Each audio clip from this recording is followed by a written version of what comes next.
ইসলাম প্রচার প্রসার করেছেন পীর আউলিয়াগণ। কথা বলেন না কেন, ঠিক কি? কিছুদিন আগে রাজশাহী একটি মাহফিলে গিয়েছিলাম। সেই গ্রামের 60% হলো আহলে হাদিস, 60%-এর ভিতরে 40% হানাফি, 40%-এর ভিতরে 15% কওমি, 25% সুন্নি। বুঝেনি তো, ওই জায়গা ওয়াজ করা আর এখানে ওয়াজ করা অনেক ব্যবধান। কথা বলে না কেন, ঠিক কি? কথা বললেই তাদের গায়ে লাগে, ফিরের পক্ষে বললেও ফির মরে দিবে তার। নামাজের কথা বললে নামাজ নিয়ে সমস্যা, হাত বাঁধা, তার 8 রাকাত, বিতির 1 রাকাত। কথা বলে না কেন, ঠিক কি? শুরুই করলাম ওয়াজের ভূমিকা যে ওলি আল্লাহর মাধ্যমে আমরা ইসলাম পেয়েছি। এতেই বেচারা ইসলামী ব্যাংকের ম্যানেজার বেচারা রেগে গেছে, বেচারা রেগে গেল। বেচারা, আমি বললাম আপনি কোন দল, কওমি না জামাত না আহলে হাদিস? আগে আপনার দলের পরিচয় বললে আপনার সাথে কথা বলতে একটু সুবিধা হবে, কারণ কোন রোগের কোন দলের কোন রোগের কোন অসুখ এটা তো আগে নির্ণয় করতে হবে। কথা বলে না কেন, ঠিক কি? বলে আমি আহলে হাদিস। তা আপনি যদি আহলে হাদিস হন, আপনি ওলি আল্লাহ মানেন না? হযরত শাহজালাল আলী আমনী বাংলা ইসলাম এনেছেন, তিনি একজন দাঈল আল্লাহ, আল্লাহর মকবুল ওলি ছিলেন। আজকে এই হবিগঞ্জের জমিনে আল্লাহর ওলি শুয়ে আছেন হযরত সৈয়দ নাসিরউদ্দিন শিবহাসালা, তিনি একজন পীর ও মুর্শিদ ছিলেন, আল্লাহর ওলি ছিলেন, আওলাদ রাসূল ছিলেন, ইসলামের দাওয়াতও দিয়েছেন, এদিকে তরিকতের দাওয়াতও দিয়েছেন। কথা বলেন না কেন, ঠিক কি?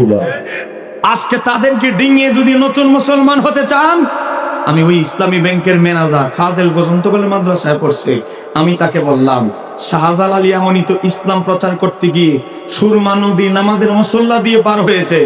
আপনার শায়েখ বাংলাদেশের আহলে হাদিসদের আমির, সবার উপরে যিনি মুরব্বী, তাকে শুধু একটা নামাজের মুসল্লা দিব, পুকুরের এক পার থেকে আরেক পার যদি যেতে পারে, শাহজালালের ইসলাম বাদ দিয়ে আপনাদের আহলে হাদিসের ইসলাম গ্রহণ করব।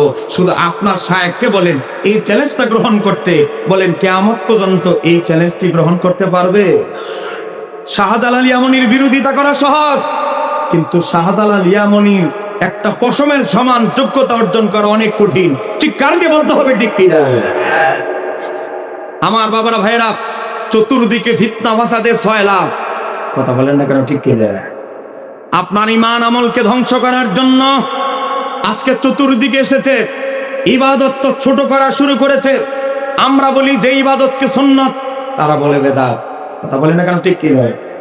আজকে মানুষদেরকে তাদের দান বাক্সে টাকা ঢোকানোর জন্য, দান্দাবাজি করার জন্য, জান্নাতের টিকিট বিতরণের জন্য পীর মাশায়েখের কাছে যেন মানুষ না যায়, আজকে পীর মুরিদের বিরুদ্ধে, তাসাউফের বিরুদ্ধে আজকে সংগ্রাম চলছে এদের। কথা বলেন না কেন, ঠিক কি না? আমার বাবারা ভাইরা, আমার আলোচনা আমি শুরু করছি। আমি আপনাদেরকে আবার অনুরোধ করছি, যারা বাইরে ছড়িয়ে ছিটিয়ে আছে, আমি এমন বক্তা, নগদ প্রশ্নে নিয়ে নগদ উত্তর দেওয়ার চেষ্টা করি। ওই অন্যদের মতো না, ঘর থেকে প্রশ্ন লিখে এনে স্টেজে এনে চালান দেওয়া, এগুলো আমাদের নাই। কারণ আমরা হক দল, হক কথা সব জায়গায় বলা যায়। কথা বলেন, ঠিক কি না? 2 নাম্বার পণ্য কি সবসময় অ্যাভেলেবেল বিক্রি করা যায়? 1 মাস বিক্রি করছে, এরপরে ম্যাজিস্ট্রেট ধরে সিলগালা করে দিয়েছে।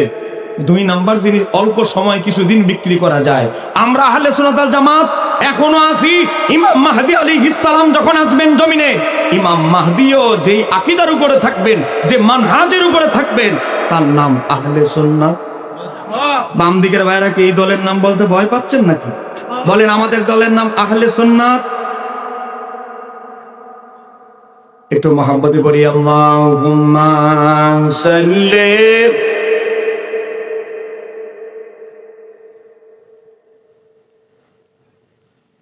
মুহাম্মদ।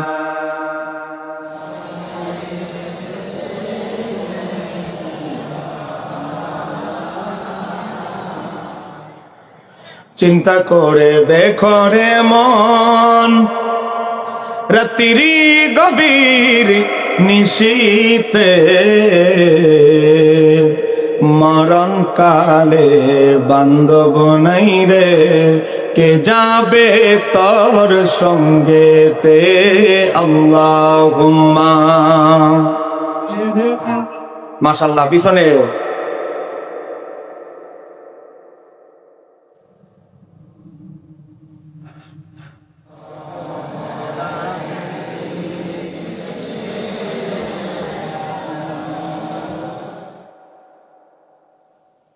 আমার বাবা ভাইয়েরা, এই ভারতীয় উপমহাদেশে কোন নবী রাসূলের আগমনের মাধ্যমে আমরা ইসলাম পাই নাই, নবীর কোন সাহাবীদের আগমনের দ্বারা ইসলাম পাই নাই। ইসলামের ইতিহাসে একটা বই পাবেন, ফাউন্ডেশন, ইসলামিক ফাউন্ডেশন থেকে বের হয়েছে বাংলাদেশে ইসলামের আগমন। সেই বইয়ের ভিতরে আছে বাংলাদেশ ইসলামের আগমন সম্পর্কে।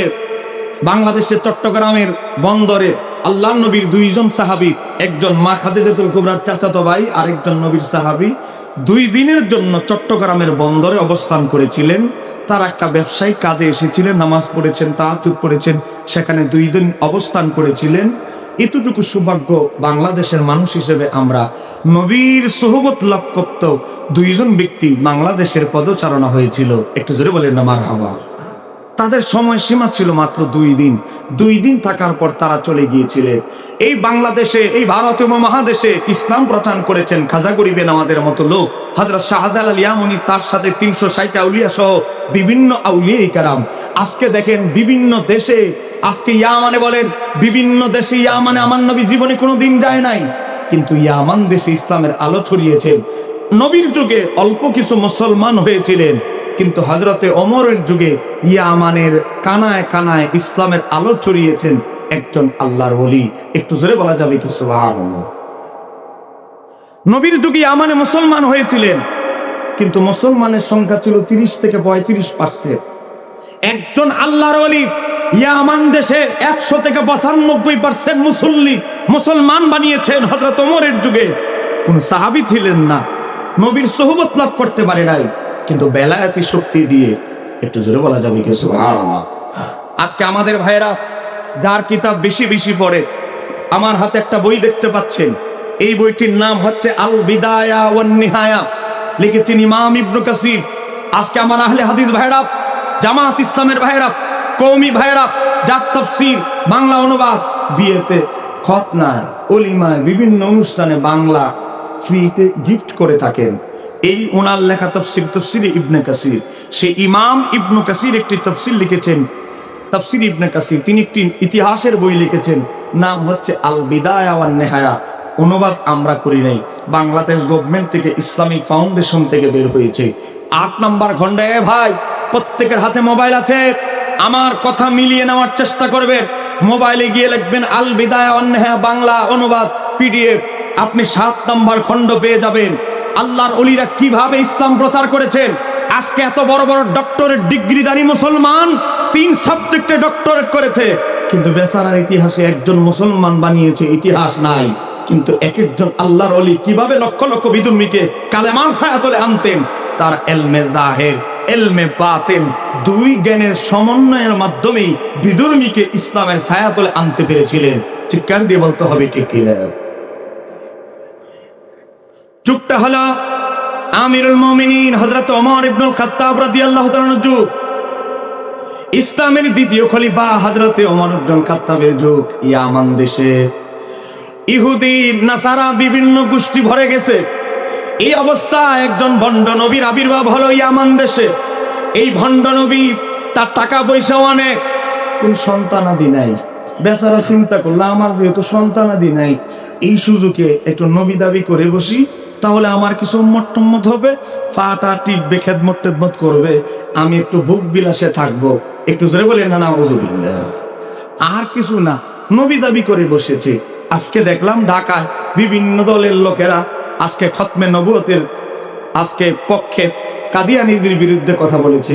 আসলে আমাদের ইখলাসের সাথে ঐক্যবদ্ধ হওয়ার অভাব, না হলে এতদিন কাদিয়ানীর বিষয়ে বহু আগেই বিল পাস হয়ে যেত। এই কথা বলেন না কেন, ঠিক কিনা? শুধু ইখলাসের অভাব, শুধু মাইক পেয়ে বক্তৃতা দেওয়া সহজ, পরবর্তীতে ক্ষমতায় যাওয়ার পরে আর মনে থাকে না। কথা বলেন না কেন, ঠিক কিনা? দেখতে দেখতে দেখতে দেখতে 1971 সালের পরে 2025 সাল চলে এসেছে। 2025 সালের আগে, বহু আগেই কাদিয়ানী নিয়ে বহু কথা হয়েছে, কিন্তু বাস্তবে কিছুই দেখা যায় নাই। আমরা আশাবাদীর সামনে এই ভণ্ড নবী গোলাম আহমদ কাদিয়ানী, যে টয়লেটের ভিতরে যার মৃত্যু হয়েছে, টয়লেট থেকে পচা শরীর যার বের করা হয়েছিল, এই গোলাম আহমদ কাদিয়ানী ভণ্ড নবী, বাংলাদেশে অবশ্যই এর উপর আইন পাস হওয়া উচিত। এই কাদিয়ানী কাফের, কাদিয়ানের অনুসারীরা কাফের, ঠিক কার দিয়ে বলতে হবে, ঠিক কিনা?